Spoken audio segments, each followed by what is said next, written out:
হাসানা সেন্টারের উদ্যোগে কমিউনিটি কনফারেন্স ও রামাদান লঞ্চিং প্রোগ্রাম অনুষ্ঠিত হয়েছে। রোববার ইস্ট লন্ডনের স্ট্র্যাটফোর্ডে হাসানা সেন্টারের উদ্যোগে আয়োজিত অনুষ্ঠানে ছিল হাসানা সেন্টারের বাৎসরিক আয় ব্যয়ের হিসাব ও নতুন বাজেট ঘোষণা। 258 জন দাতার সম্মাননা সার্টিফিকেট প্রদান এবং আসন্ন রামাদান উপলক্ষে হাসানা সেন্টারের পরিচালিত কার্যক্রম সম্পর্কে অবহিতকরণ ও তারাবির ইমামদের সঙ্গে পরিচিতি পর্ব ছিল উল্লেখযোগ্য। সেন্টারের প্রতিষ্ঠাতা মাওলানা শাব্বির আহমদ বাৎসরিক আয় ব্যয়ের হিসাব ও আসন্ন বছরের বাজেট ঘোষণা করেন এবং তিনি জানান, মসজিদের স্বচ্ছতা ও জবাবদিহিতার নীতি অনুসরণ করে এই হিসাব জনগণের সামনে উপস্থাপন করা হয়েছে। এছাড়া আগামী বছরের জন্য 3,58,000 পাউন্ডের বাজেট পরিকল্পনা প্রকাশ করা হয়েছে। হাসানার একাডেমিক কার্যক্রমের রিপোর্ট পেশ করেন এডুকেশন সেক্রেটারি হাফিজ গাজী মবিন। অনুষ্ঠানে উপস্থিত ছিলেন শায়েখ শামসুল হক, শায়েখ হাফিজ ফখরুল ইসলাম, ডক্টর বারি, হাফিজ মুস্তাফিজ রহমানী, ব্যারিস্টার নাজির আহমদ, মুফতি জুবায়ের পাতুল সহ স্থানীয় কমিউনিটি নেতৃবৃন্দ।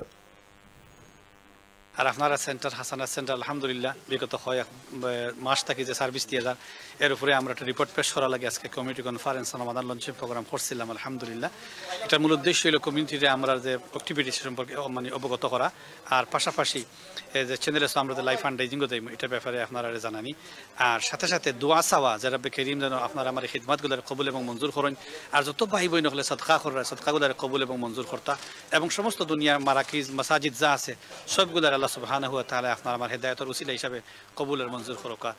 আলহামদুলিল্লাহ আপনারা আগামীতে প্রত্যেক আগুয়াই আইবা সাহায্য সহযোগিতার মাধ্যমে হাসানা সেন্টার যাতে কমিউনিটির এবং মুসলিয়ান এবং ইসলামর দাওয়াত প্রসার করতে পারে এবং সবার সাহায্য সহযোগিতা এটা দিন দিন আরো উন্নতির দিকে যাইতে পারে। So alhamdulillah, today we've had a great event with the brothers and sisters locally raising awareness in regards to how to prepare for the blessed month of Ramadan and what we will be doing over here at the Hasana Center, the activities that will be taking place throughout the month of Ramadan. Today's event was about celebrating the Hasana Center.